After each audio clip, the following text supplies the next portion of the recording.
자리를 지키신 여러분 축복하고 환영합니다. 여러분 지키신 그 믿음의 발걸음 주님이 알고 계시고 보고 계십니다. 반드시 좋은 것으로 채워주시는 분, 그분이 우리가 믿는 하나님이신 것 기억하시면서 주님 오시는 그날까지 여러분의 믿음의 발걸음들 더욱 넓어지게 되시기를 다시 한번 주님의 이름으로 축원합니다. 제가 초등학교 시절에 교회를 상당히 열심히 다니는 우수한 주일 학생이었습니다. 어떻게 믿어지세요? 그렇지. 아멘 하신 분들은 이름 적어내세요. 밥 사드릴게요. 아무 때나 아멘 하시는 거 아니에요. 잘 하셔야 돼. 아멘 하신 분들은 정말 이름 적어내세요. 문자 보내세요. 저는 아멘 했습니다 목사님. 이렇게 제가 밥 사드릴게. 제가 정말 그렇죠. 아멘 또 하시네. 역시 복 받으실 분이에요. 제가 상당히 우수한 주일 학생이었는데 생각해 보니까 제가 초등학교 시절 교회를 다니면서 제가 성경을 되게 많이 읽었었거든요. 많이 읽었었는데 늘 완독이 안 됐어요. 창세기부터 쭉 읽어나갔는데 늘 완독이 안 되는데 이유가 뭐냐면 요한계시록 때문에요. 왜냐면 저는 초등학교 다니면서 제 기억에 요한계시록 설교를 들어본 기억이 별로 없는 것 같아요. 그리고 선생님들이나 뭐 전도사님들한테 전도사님 요한계시록 좀 얘기해 주세요. 그러면 안 된대요. 그 책은 읽는 거 아니래요. 무서운 책이고 두려운 책이래요. 그래서 저는 늘 그랬어요. 요한계시록은 무서운 책이구나. 그래서 한 번은 심심해서 읽어봤어요. 근데 진짜 무섭더라고요. 이해가 안 돼요. 우선 당장 이해가 안 돼요. 그리고 두 번째 나오는 얘기가 뭐냐면 666 나오고 뭐 짐승의 표가 나오고 음녀가 나오고 용이 나오고 왠지 이건 진짜로 꼭 이단들이 읽어야 되는 책인 것 같고 이단들만 읽는 책인 것 같고요. 또한 기도원에서 음침한 곳에서 읽어야 되는 책, 그런 느낌이 오더라는 거예요. 근데 제가 나중에요, 목회를 하고 신학을 하면서 요한계시록 공부하면서 느꼈던 건 뭐냐면 이 한 단어였어요. 그게 아닌데. 우리 성도님들 요한계시록 좀 읽어보셨어요? 여러분, 요한계시록은 누가 읽으라고 주신 책이에요? 누가요? 보통은 이럴 때 뭐라고 믿음 좋으신 우리 성도님들은 이렇게 대답을 하세요. 제가 읽으라고 주신 책입니다. 그러신다고요. 근데 그 말이 맞아요. 근데 그 말은 50점짜리 대답이에요. 무슨 얘기냐면 요한계시록은 하나님께서 읽으라고 주셨던 1차 독자, 원독자라는 개념이 있어요. 그 원독자가 누구였냐면 로마의 박해와 고난을 받고 있었던 초대교회 성도들이라는 거예요. 여러분, 요한계시록이 쓰여졌던 환경을 다들 아실 거예요.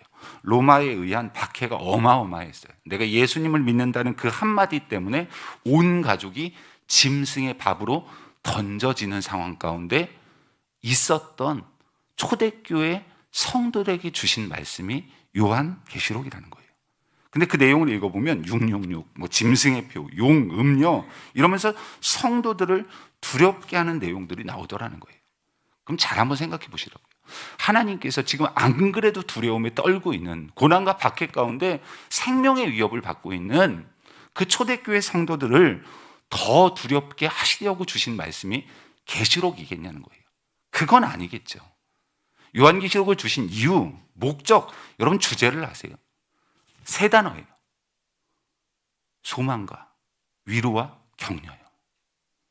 그 두려움 가운데 있는 초대교회 성도들에게 다시 한번 소망을 일으켜 주시고요, 위로와 격려하시는 하나님, 그들과 함께 하시고 동행하실 것을 약속하시는 말씀이 계시록의 주제이고 목적이라는 거예요.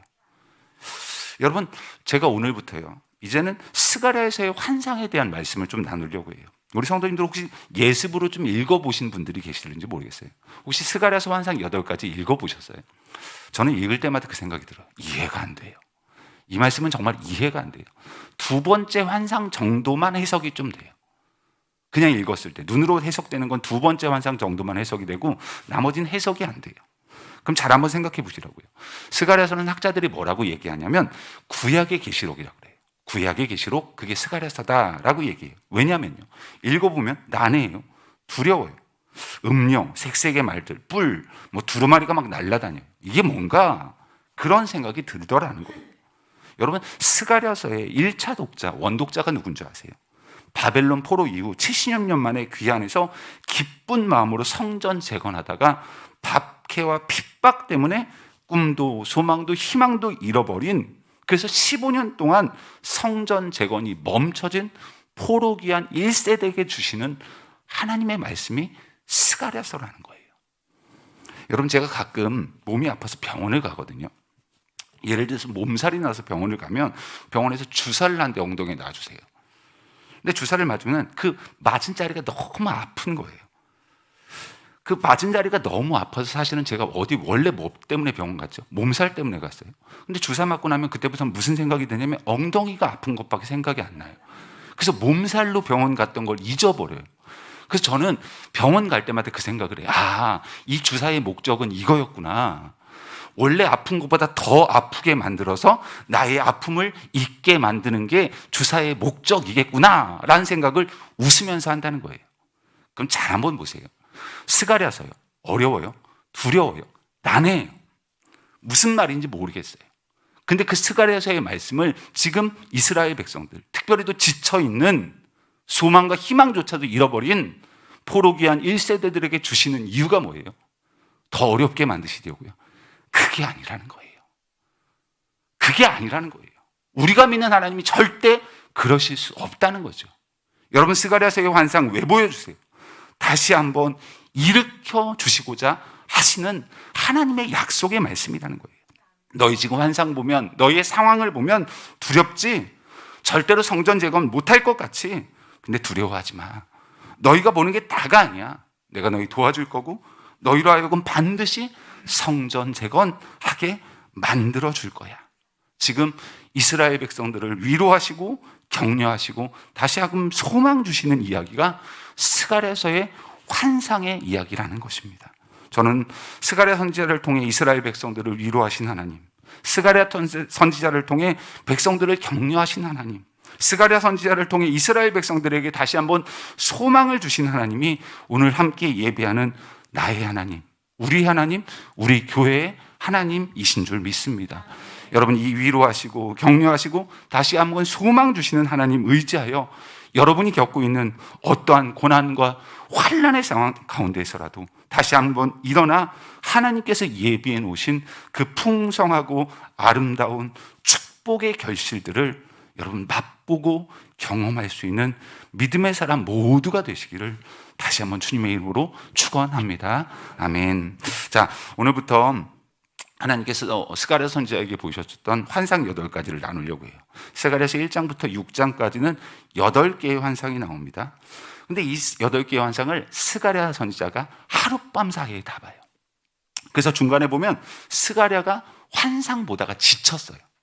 그래서 하나님께서 뭐라고 하시냐면 힘내라 힘내라 일어나라 일어나라 이러면서 다시 한번 소망 주시는 이야기가 나와요. 여러분, 하나님께서 우리에게 말씀하시는 하나님이신데도 불구하고 환상 주시는 이유가 뭐라고 말씀드렸어요. 우리가 너무나도 현실에 눌려 있을 때, 우리가 너무나도 현실에 주눅들어 있을 때 우리의 눈으로 보는 게 다가 아니라는 걸 다시 한번 우리로 하여금 알게 하시기를 원하는 것, 그것이 환상의 의미라는 것입니다. 특별히도 오늘 첫 번째 환상에 대한 이야기를 나누려고 해요. 여러분, 첫 번째 환상은 보통 화석류 나무 사이에선 붉은 말 환상 이렇게 얘기해요. 다시 한번요. 첫 번째 환상은 뭐라고 부제를 붙이냐면 화석류 나무와 사이에선 붉은 말 환상 이렇게 얘기를 한다고요. 여러분, 이게 이해가 되세요? 혹시 이게 말씀만 들어도, 제목만 들어도 이해가 되시면 신학을 하세요. 정말요. 정말 제가 보기엔 대가가 나오실 거예요. 이건 들어도 이해가 안 가요. 여러분, 8절 말씀 특별히도 보면 한 사람이 붉은 말을 달고 골짜기 화석류 나무 사이에 섰고 이런 얘기가 나오잖아요. 여러분, 이스라엘 백성들은 화석류 나무 그러면 너무 쉽게 이해를 해요. 근데 죄송하게도 이 나무가 우리나라에는 없어요. 그래서 저희는 이 나무를 들어도 이해를 못해요. 그래서 이 번역본을 성경, 저희는 개역개정을 보는데 우리말 성경 혹은 현대인의 성경 같은 데 보면 이걸 어떻게 번역했냐면 은매화 나무라고 번역을 했어요. 자, 화석류 나무, 은매화 나무. 여러분, 감동이 되세요? 감동이 되시면 신학을 하세요. 이건 이해도 안 되고 감동도 안 되는 거예요. 그러니까 말뜻이 뭔지를 모르니까 우리가 이거의 말씀에 감이 안 오는 거예요. 근데 제가 이 화석류 나무를 뭘로 얘기하면 좋을까? 근데 하나님께서 지혜를 주시더라고요. 우리 성도님들, 칡 아시죠? 칡. 예, 몸에는 좋고 맛은 더럽게 없는 칡. 여러분, 칡이요, 칡. 칡 다 아실 거예요. 근데 이 화석류 나무가 칡이라고 생각하시면 돼요. 잘 보세요. 혹시 집안에 선산이 있으신 분들, 손 안 들으셔도 돼요.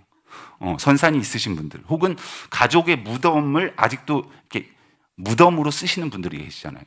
그런 분들 계실 때 제가 그런 분들한테만 한번 이렇게 말씀드려 볼게요. 우리 선산이 있거나 아직도 묘지를 쓰시는 분들, 여러분 선산과 묘지 가운데 칙이 넘쳐나기를 축원합니다. 여러분 이건 죄송하지만 저주예요. 맞죠? 여러분 이건 저주예요. 여러분 칙은요 좋은 게 아니에요. 여러분 칙의 특징이 뭔지 아세요? 얘는요 잘라도요 살아나요. 꺾어도 살아나요. 얘는 뽑아도 살아나요. 혹시 그거 아세요? 얘는요 비가 안 와갖고 빼빼 말랐어요. 그래서 죽은 줄 알았거든요. 근데 비가 왔더니 제일 먼저 살아나는 게 칙이에요. 아니 목사님은 서울 출신이면서 칙에 대해서 어떻게 그렇게 잘 아세요? 네, 지난 사역지에 칙이 있었어요. 아, 교회 옆에 칙이 있는데 제가 걔를 없애려고요 뽑았어요. 또 살아나요. 잘랐어요. 또 살아나요. 꺾었어요. 또 살아나요. 그거 아세요? 나중에 약도 줬어요. 그래서 죽은 줄 알았거든요. 근데 비옥을 하는데 또 살아나요. 그거 아세요? 제가 칙을 죽이려고 하다가 제가 죽을 뻔했어요. 여러분 칙의 특징이 뭐예요? 얘는요 죽지를 않아요. 죽지를 좀 죽었으면 좋겠는데 죽지를 않아요. 여러분 화석류 나무의 특징이 뭔지 아세요? 칙하고 똑같다니까요. 얘는 죽지를 않아요. 죽지를. 무슨 얘기냐면 화석류 나무는 꺾었잖아요. 그럼 죽어야 될 거 아니에요. 근데 다시 살아나요. 여러분 얘를 빼빼 말라 비틀어졌어요. 아이고 이제는 죽었겠지. 근데 물 주면 다시 살아나요. 그게 화석류 나무의 특징이라는 거예요. 그래서 화석류 나무는요 별명이 있어요. 무슨 별명이냐면 불사조 나무래요. 얘는 죽었다 깨도 죽지를 않는데요. 죽었다 하고 다시 살아나는 나무, 그게 화석류 나무라는 거예요. 여러분 그래서요 성경에 보면 화석류 나무라는 게 한 6번 정도 등장을 하거든요. 근데 그 화석류 나무라는 그 이름이 나오는 그곳에는 번역을 의미가 똑같다는 거예요. 어떤 의미냐면 하나님께서 다시 한번 회복해 하시겠다는 거예요. 하나님께서 다시 한번 시작할 수 있는 힘을 허락하시겠다는 거예요. 여러분 이 화석류 나무의 특징을 오늘 본문에서 가장 잘 설명하고 있는 게 17절 말씀인 거예요. 여러분 17절 보면 다시 외쳐 이런 표현이 등장을 하고요. 그 다음에 다시 풍부해지고 다시 시온을 위로하며 다시 예루살렘을 택하리라. 무슨 얘기죠? 다시 죽지 않고 살아난다는 거예요. 여러분 이게 화석류 나무의 특징이라는 것입니다. 하나님께서 지금 이스라엘 백성, 특별히 또 스가랴 선지자를 통하여 왜 화석류의 환상을 보여주세요? 여러분 지금 지쳐있고 낙심해 있는 포로귀한 1세대들에게 하나님께서 뭐 해주시겠다고요? 다시 너희를 일으켜 주시겠다는 거예요. 지금 무너지고 깨져서 다시 한번 시작할 수 있는 그 힘조차도 없는 그 포로귀한 1세대들에게 너희 힘들지? 어렵지? 두렵지? 너희 못 이룰 것 같지? 내가 다시 한번 너에게 힘 줄게. 내가 너희를 다시 한번 일으켜 줄게. 그 약속의 말씀이 바로 화석류 나무 환상 가운데 있는 하나님의 마음이라는 거예요. 우리 성도님들 처음 시작할 때는 그래도 열정도 있고 쉬워요. 근데 잘 보세요. 15년을 멈췄어요. 성전 재건할 때 정말 뜨거운 마음 가지고 모든 것 포기하고 왔던 이스라엘 백성 포로 1세대들이었어요. 그런데요, 돌아왔는데 15년 동안이나 박해와 비방과 반대 때문에 성전 재건이 멈춰져 있어요. 여러분 그거 시작하는 거 쉬울까요? 여러분 15년 멈춘 건 어려워요.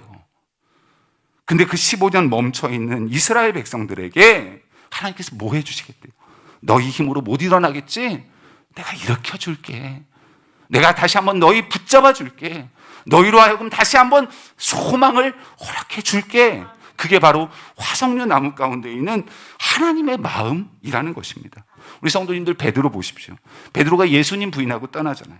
근데 나중에 예수님이 부활했다는 얘기가 베드로의 귓가에도 들렸다고요. 근데 보세요. 못 돌아와요. 말씀 들었음에도 불구하고 못 돌아와요. 내 힘 가지고 돌아올 수 없다는 거예요. 근데 그때 예수님께서 어떻게 하시죠? 먼저 찾아가 주세요. 그리고 말씀하시죠. 네가 날 정말 사랑하니? 그거 물으시고 내 양을 먹이라.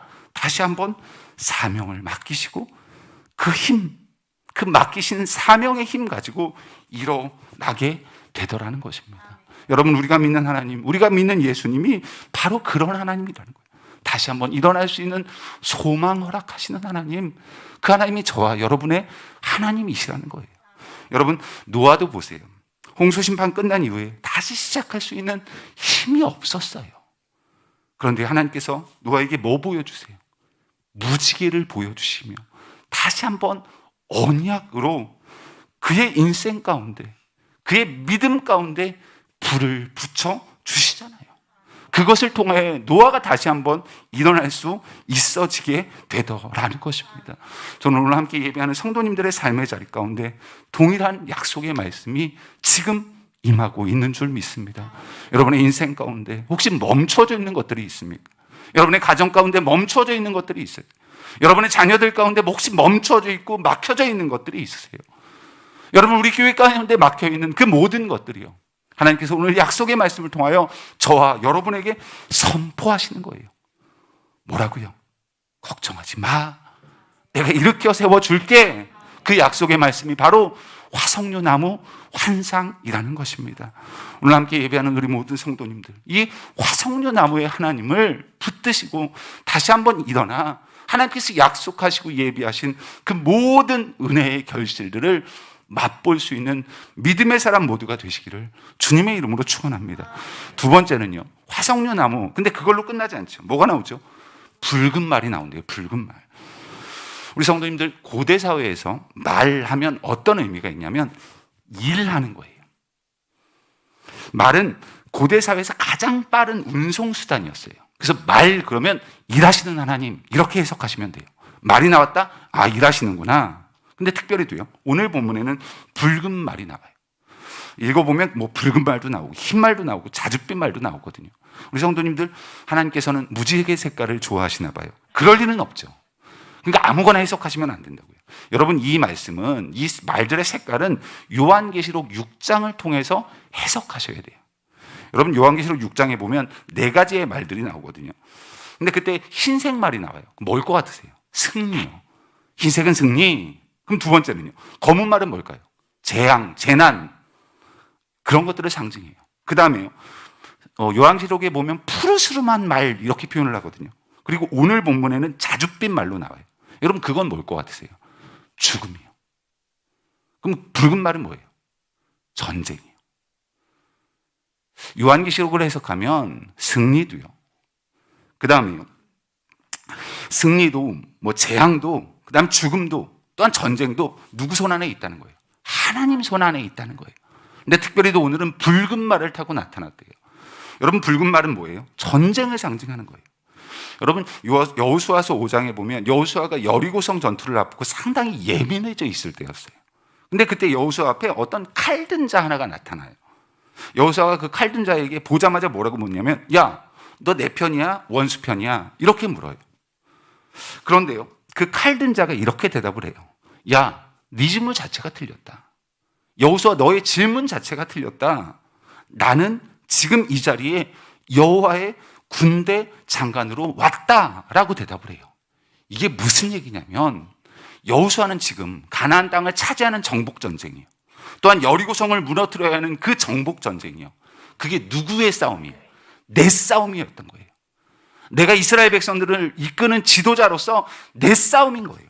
여러분, 그러니까요, 여호수아는 빼빼 말라 비틀어졌을 거예요. 내 싸움으로 그걸 이기려니 얼마나 힘들어요. 근데 지금 하나님께서 여호와의 군대 장관을 보내주신대요. 뭐라고요? 야, 그거 네 싸움 아니야. 무슨 얘기예요? 하나님의 싸움이라는 거예요. 이스라엘 백성들이 가나안 땅을 차지하는 것, 여리고성을 점령하는 것, 그것을 무너뜨리는 것, 그 모든 싸움이 누구의 손 안에 있고 누구의 싸움이라고요? 하나님의 싸움이라는 거예요. 여러분, 오늘 본문도 마찬가지예요. 지금 이스라엘 백성들 뭐 해야 돼요? 뭐가 멈춰져 있어요? 15년 동안 성전 재건이 멈춰져 있어요. 여러분, 스가랴 선지자도 마찬가지고요, 이스라엘 백성들도 마찬가지였어요. 두려운 거예요. 저거 언제 하지? 언제 하지? 짐 같은 거예요. 근데 하나님께서 지금 뭐라고 말씀하세요? 야, 성전 재건하는 거 네 싸움 아니야. 누구 싸움이래요? 하나님 싸움이래요. 하나님께서 함께 하실 거고 하나님께서 반드시 그 성전 재건 일으키실 거라는 거예요. 우리는 뭐 하면 돼요? 이스라엘 백성들은 뭐 하면 돼요? 동참하면 된다는 거예요. 동참하기만 하면 그 싸움 반드시 승리있게 하시는 역사를 경험케 하시겠다는 것입니다. 우리 성도님들, 우리의 인생 가운데 늘 기도하시는 제목들 뭐예요? 열매잖아요, 열매. 결실 있기 원합니다. 열매 맺기를 원합니다. 여러분, 우리가 다 아는 말씀이에요. 요한복음 15장에 보면 너무나도 유명한 말씀이 나오죠. 여러분, 나는 포도나무요, 너희는 가지래요. 그가 내 안에, 내가 그 안에 거하면 사람이 열매를 어떻게 맺는데요? 많이 맺나니 나를 떠나서는 너희가 아무것도 할 수 없음이니라. 아멘. 여러분, 우리는 뭐 하면 돼요? 내가 열매 맺기를 원하면 되는 게 아니라는 거예요. 뭐 하면 돼요? 붙어 있으면 된다는 거예요. 여러분, 우리의 인생 가운데 만나는 모든 싸움들, 그 전쟁들도 마찬가지라는 거예요. 우리가 하나님께만 붙어 있으면 하나님께서 그 전쟁 승리로 이끌어 주실 거라는 거예요. 하나님의 방법이 있고 하나님의 계획하심이 있다는 거예요. 우리가 보는 게 다가 아니라는 거예요. 환상을 통해서 야, 너희가 보는 게 전부가 아니야. 내가 예비해 놓은 나만의 길, 여호와의 길이 있다는 거예요. 우리 성도님들, 1993년도요. 되게 오래된 얘기예요, 벌써. 1993년 5월에 중앙일보에 수도권 온천 가족 나들이로 심신풀기라는 기사의 제목이 났어요. 제목의 기사가 났어요. 거기 보면 수도원 근교에 있는 온천들을 소개하는 내용이었어요. 기사 내용 전체는. 근데 그렇게 쭉 소개를 하는데 그 내용 중에 하나가 뭐였냐면, 소개했던 온천 중에 하나가 광명시 하안동에 있는 경향 유황탕이라는 온천을 소개를 하더라고요. 경향 유황탕 소개글을 보면 수도권에서 대중탕 영업을 하고 있는 유일한 유황온천이래요. 우리 성도님들 아셨어요? 유황온천은 꼭 포천 1동 가야지만 있는 줄 아셨죠? 아니에요. 서울에도 딱 하나 있어요. 걔 하나. 광명에 있는 거 그거 딱 하나. 근데 이게요, 1991년도에 발견이 돼서 온천으로 인정을 받았대요. 그래서 수도권에서는 1동 온천 거기가 최고래요. 거기가 그 함유량이 최고래요. 근데 수도권에서는 2위래요. 광명이. 그런데요, 그 다음에 기사가 저는 너무 재미있고 인상적이더라고요. 그 기사에서 뭐라고 썼냐면, 목욕료는 2,000원이지만 대표 윤종숙 씨가 크리스천이어서 일요일에는 영업을 하지 않는다. 이렇게 나오더라고요. 잘 보세요. 어느 신문에 소개됐다고요? 중앙일보요. 여러분, 중앙일보면 한국의 대표 신문이었어요. 중앙일보가 무슨 구미일보도 아니고요. 대표가 크리스천이어서 일요일에 영업하지 않는다. 무슨 대놓고 사장님의 신앙관을 소개해주고 있어요. 이게 말이 돼요? 도대체 그러면 왜 이렇게 됐을까? 이게 사연이 있더라고요. 경기도 광명에서 한 장로님이 목욕탕을 개업을 한 거예요. 목욕탕 개업 예배 때 목사님이 당연히 가서 개법 예배를 드리셨겠죠. 근데 말씀의 제목이 이거였던 거예요. 주일 성수를 꼭 지키십시오. 이 장로님이 그 말씀 가운데 아멘 하신 거예요. 내가 주일 성수만큼은 반드시 지키겠습니다. 그래서 뭐 했냐면, 목욕탕임에도 불구하고 주일날 영업을 안 한 거예요. 저는 몰랐습니다. 기사를 통해서 알았는데, 목욕탕의 수입이요, 주일날이 30%래요. 만약 한 달 내내 100만 원 벌면 주일이 30만 원이요. 토요일날이 30만 원이요. 주중에 아무리 벌어봤자 40밖에 못 번대요. 이 30%, 영업이익의 30%를 차지하는 주일날 영업을 포기하는 건 사실은 사업을 포기한 거나 마찬가지였던 거예요. 근데 목사님의 말씀 가운데, 그리고 하나님의 음성 가운데 아멘 했거든요. 그런데요, 목욕탕을 시작했는데 역시난 거예요. 역시나. 주일날 영업을 안 했더니 갈수록 목욕탕이 어려워지더라는 거예요. 나중에 얼마까지 어려워졌냐면 수도세를 못 낼 정도까지 어려워졌대요. 이 장로님이 수도세를 못 낼 정도로까지 그 가게, 목욕탕이 어려워지니까 갈등을 했다는 거예요. 지금이라도 영업을 할까? 지금이라도 다시 한번 영업을 해볼까? 이건 아니지. 그래도 망하면 안 되잖아. 갈등하고 또 갈등했다는 거예요. 근데 기도하는 중에, 그래도 하나님과의 신앙의 약속을 한번 지켜보자. 그렇게 결심을 하고, 대신 수도세를 못 내면 어떻게 해요? 그래서 뭘 생각했냐면, 안 되겠다. 지하수를 파자. 왜냐면 지하수가 더 싸거든요. 그래서 지하수를 파기로 작정을 하고 지하수를 파기 시작했대요. 자, 그 목욕탕 바닥으로 150m까지 파고 들어갔는데 그제서야 지하수가 빵 하고 터져 올라오더래요. 그래서 할렐루야 했대요. 그랬는데 그 터져나온 물 가까이 갔는데 깜짝 놀랐다는 거예요. 왜냐하면 거기서 쓰레기 냄새가 나더래요. 물에서 쓰레기 냄새, 그다음 특별히 또 계란 삶은 냄새가 막 올라오는데 토할 뻔했대요. 그래서 엄청나게 실망을 했다는 거예요. 하나님, 세상에 150m까지 팠는데 하나님 무슨 구정물을 내보내십니까? 하나님 어떻게 이러실 수가 있습니까? 그러면서 실망을 했대요. 그런데요, 우연치 않게 터져 나온 물을 끓여봤더니 이 물이 처음에는 구정물처럼 색깔도 이상하더니 끓이고 났더니 이렇게 투명한 물로 바뀌더래요. 그리고 그 물로 세수를 해봤더니 꼭 다니엘과 세 친구들처럼 얼굴에 광채가 나기 시작하더라는 거예요. 그래서 이게 뭔가, 그리고서 관계 기관에다가 이 물에 대해서 시험을 갖다 요청을 했대요. 이 물이 도대체 뭐냐? 왜냐면요, 아무도 수도권에서 유황 온천이 나올 거라고 상상을 못 했던 거예요. 관계기관에서 시험을 해보더니 결론이 뭐였어요? 유황 온천이 터져 나온 거예요. 이 성도님들 잘 보세요. 수도권에서요, 또 도심권에는 유일한 온천이에요. 세상에 이 목욕탕 물에 유황 성분이 들어간 게 신문 기사에 터져 나오면서부터 어떻게 된 줄 아세요? 주말에 30% 포기했던, 주일날 30% 포기했던 그 영업이익을 하나님께서 300%로 채워주시더라는 거예요. 여러분, 이게 하나님의 방법이라는 거예요. 여러분, 정말 사람들이 정말 벌떼처럼 몰려들기 시작하더래요.